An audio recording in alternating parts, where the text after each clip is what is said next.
मेरे प्यारे दोस्तों, ज्ञान के सागर में आपका स्वागत है। दोस्तों, जैसा कि मैंने बताया कि हमारे देश में हर व्रत, हर त्योहार किसी न किसी विशेष उत्सव से या विशेष कहानी से या विशेष किसी परंपरा से जुड़ा हुआ है।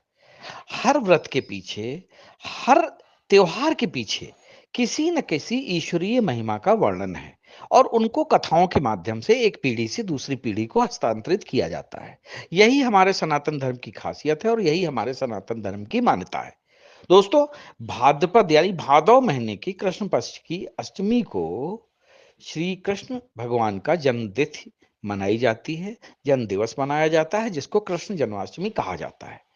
दोस्तों, इस जन्माष्टमी की कहानियां भी बहुत ही ज्यादा प्रचलित हैं और भारतीय जनमानस में यह कहानियां आदिकाल से सुनी और सुनाई जा रही हैं। दोस्तों, कहा जाता है कि स्कंद पुराण के अनुसार जो भी व्यक्ति जानकर भी कृष्ण जन्माष्टमी को व्रत नहीं करता, वह मनुष्य जंगल में सर्प और व्याघ्र होता है। ब्रह्म पुराण का कथन है कि कलयुग में भाद्रपद मास के कृष्ण पक्ष की अष्टमी में 28वें युग में देवकी के पुत्र श्री कृष्ण उत्पन्न हुए थे। यदि दिन या रात में कला मात्र भी रोहिणी नक्षत्र ना हो तो विशेषकर चंद्रमा से मिली हुई राशि में इस व्रत को करें। भविष्य पुराण का वचन है, श्रावण मास के शुक्ल पक्ष में कृष्ण जन्माष्टमी को जो मनुष्य नहीं करता वह क्रूर राक्षस होता है। केवल अष्टमी तिथि में ही उपवास करना कहा गया है।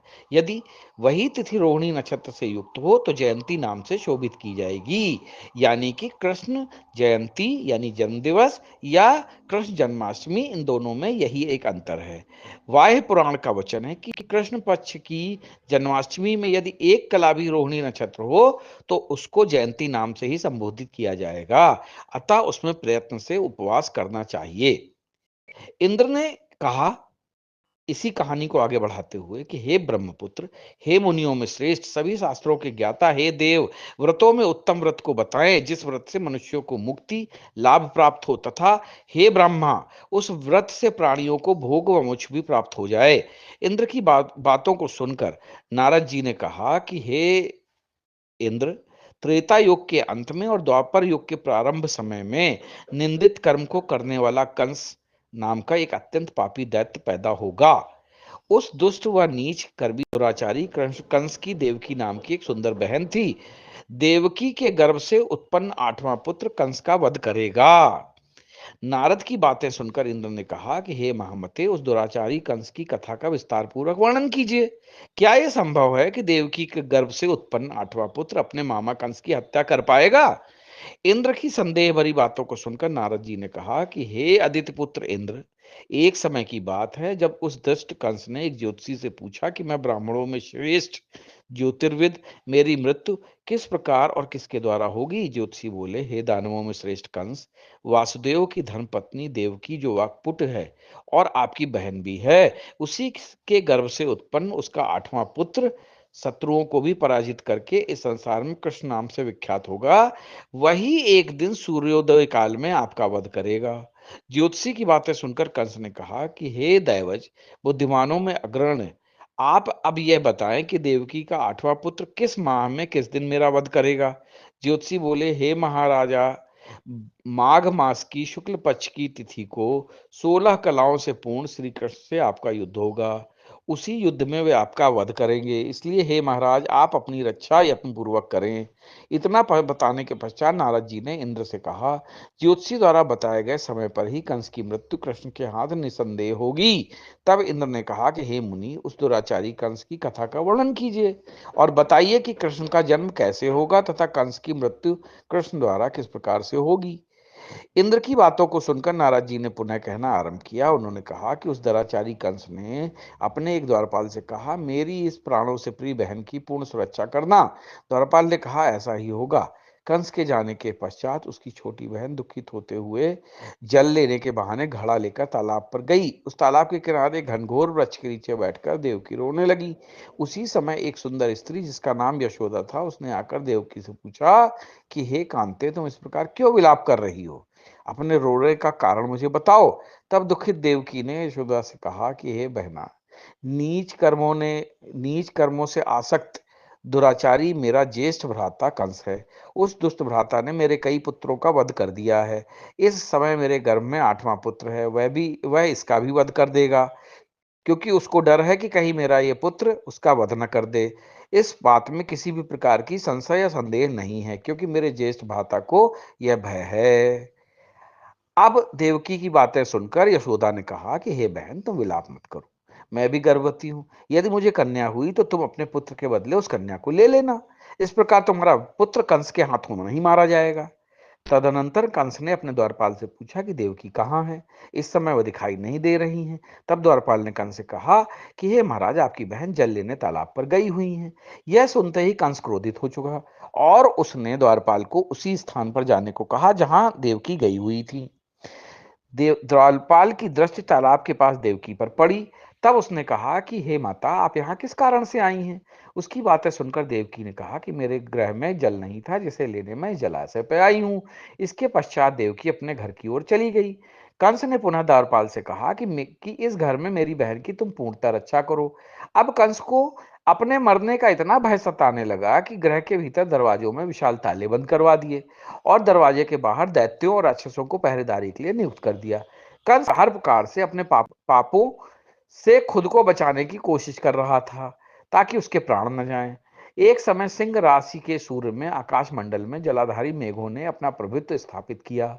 भाद्रपद मास की कृष्ण पक्ष की अष्टमी तिथि को घनघोर अर्धरात्रि, उस समय चंद्रमा भी वृष राशि में था। रोहिणी नक्षत्र बुधवार के दिन सौभाग्य योग से संयुक्त चंद्रमा के आधी रात में उदय होने पर आधी रात के उत्तर एक घड़ी जब हो जाए तो श्रुति स्मृति पुराणोक फल निसंदेह प्राप्त होता है। इस प्रकार बताते हुए नारद जी ने इंद्र से कहा कि ऐसे विजय नामक शुभ मुहूर्त में श्री कृष्ण का जन्म हुआ और श्री कृष्ण के प्रभाव से उसी क्षण बंदी गृह के दरवाजे स्वयं खुल गए। द्वार पर पहरा देने वाले पहरेदार राक्षस सभी मूर्छित हो गए। देवकी ने उसी क्षण अपने पति वासुदेव से कहा कि हे स्वामी, आप निद्रा का त्याग करें और मेरे इष्ट अष्टम पुत्र को गोकुल में ले जाएं, जहां इस पुत्र को नंदगोप की धर्मपत्नी यशोदा को दे दें। उस समय यमुना जी पूर्ण रूप से बाढ़ग्रस्त थी, किंतु जब वसुदेव जी बालक कृष्ण को सूप में लेकर यमुना जी को पार करने के लिए उतरे, उसी क्षण बालक के चरणों का स्पर्श करते करते ही यमुना जी अपने पूर्व स्थिर रूप में आ गईं। किसी प्रकार वसुदेव जी गोकुल पहुंचे और नंद के गृह में प्रवेश कर गए। उन्होंने अपना पुत्र तत्काल उनको दे दिया और उसके बदले में उनकी कन्या ले ली। वे तत्क्षण उसी क्षण वहां से वापस आकर कृष्ण के बंदी गृह में पहुंच गए। इस प्रकार प्रातः काल जब सभी राक्षस पहरेदार निद्रा से जाग गए तो कंस ने द्वारपाल से कहा कि आज देवकी के गर्भ से क्या कुछ पैदा हुआ है। इस बात का पता लगाकर मुझे बताओ। द्वारपालों ने महाराज की आज्ञा को मानते हुए कारागार में जाकर देखा तो वहां देवकी की गोद में एक कन्या थी, जिसे देखकर द्वारपालों ने कंस को सूचित किया, किंतु कंस को अब उस कन्या से भी भय होने लगा। अतः वह स्वयं कारागार में गया और उसने देवकी की गोद से कन्या को झपट लिया और उसे एक पत्थर की चट्टान पर मारने के लिए पटक दिया। किंतु वह कन्या विष्णु की माया से आकाश की ओर चली गई और अंतरिक्ष में जाकर विद्युत के रूप में परिणित हो गई। उसने कंस से आकाशवाणी से कहा कि हे दुष्ट कंस, तुझे मारने वाला तो गोकुल में पैदा हो चुका है, और वो भी नंद ग्रह में, और उसी से तेरी मृत्यु सुनिश्चित है। मेरा नाम तो वैष्णवी है। मैं तो संसार के कर्ता भगवान विष्णु की माया से उत्पन्न हुई हूँ। इतना कहकर वह स्वर्ग की ओर चली गई। उस आकाशवाणी को सुनकर क्रोधित हो गया। उसने नंद जी के गृह में पूतना राक्षसी को कृष्ण का वध करने के लिए भेजा, किंतु जब वह राक्षसी कृष्ण को अपने स्तन का दूध पिलाने की कोशिश करने लगी, उस समय कृष्ण ने अपनी योग माया से उस राक्षसी का वध कर दिया। इस प्रकार पूतना का अंत भगवान श्री कृष्ण के हाथों से हुआ। अब इसके बाद कंस ने कहा कि अब कैसे हम जो है इनको मारें। तो जब कंस को ये पता चला कि पूतना की मृत्यु हो गई है, तो उसने कृष्ण का वध करने के लिए केशी नामक दैत्य को अश्व के रूप में, उसके पश्चात अरिष्ट नामक दैत्य को बैल के रूप में भेजा, किंतु ये दोनों भी कृष्ण के हाथों मृत्यु को प्राप्त हुए। इसके पश्चात कंस ने काल्याख्य नामक दैत्य को कौवे के रूप में भेजा, किंतु वह भी श्री कृष्ण के हाथों मारा गया। अपने बलवान राक्षसों की मृत्यु के आघात से कंस अत्यधिक भयभीत हो गया। उसने द्वारपालों से आज्ञा दी कि नंद को तत्काल मेरे समस्त उपस्थित करो। द्वारपाल नंद को लेकर जब उपस्थित हुए, तब कंस ने नंद से कहा कि यदि तुम्हें अपने प्राणों को बचाना है तो पारिजात के पुष्प ले जाओ, यदि तुम नहीं ला पाए तो तुम्हारा वध निश्चित है। कंस की बातें सुनकर नंद ने कहा ऐसा ही होगा, और अपने गृह की ओर चल दिए।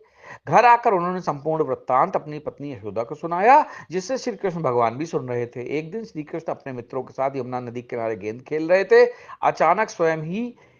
अचानक उन्होंने स्वयं ही गेंद को यमुना में फेंक दिया। यमुना में गेंद फेंकने का मुख्य उद्देश्य यही था कि वे किसी प्रकार पारिजात पुष्पों को ले आए। अतः वह कदम्ब के वृक्ष पर चढ़कर यमुना में कूद पड़े। कृष्ण के यमुना में कूदने का जब समाचार श्रीधर नामक गोपाल ने यशोदा को सुनाया, यह सुनकर यशोदा भागती हुई आई और यमुना नदी के किनारे आ पहुंची, और उसने यमुना नदी की प्रार्थना करते हुए कहा कि हे यमुना, यदि मैं बालक को देखूंगी तो भाद्रपद मास की रोहिणी युक्त अष्टमी का व्रत अवश्य करूंगी, क्योंकि दया दान सज्जन प्राणी ब्राह्मण कुल में जन्म, रोहिणी युक्त अष्टमी, गंगाजल एकादशी, गया श्राद्ध और रोहिणी व्रत ये सभी दुर्लभ हैं। हजारों अश्वमेध यज्ञ, सहस्रों राजसूय यज्ञ, दान, तीर्थ और व्रत करने से जो फल प्राप्त होता है वह सब कृष्ण जन्माष्टमी के व्रत से करने से प्राप्त हो जाता है। यह बात नारद ऋषि ने इंद्र से कही। इंद्र ने कहा, हे मुनियों में श्रेष्ठ नारद, यमुना नदी में कूदने के लिए उस बालक रूपी कृष्ण ने पाताल में जाकर क्या किया, यह संपूर्ण वृत्तांत भी बताएं। इस वृत्तांत को जानने के लिए आप हमारे इस वीडियो का अगला भाग देखें। जय हिंद, जय भारत।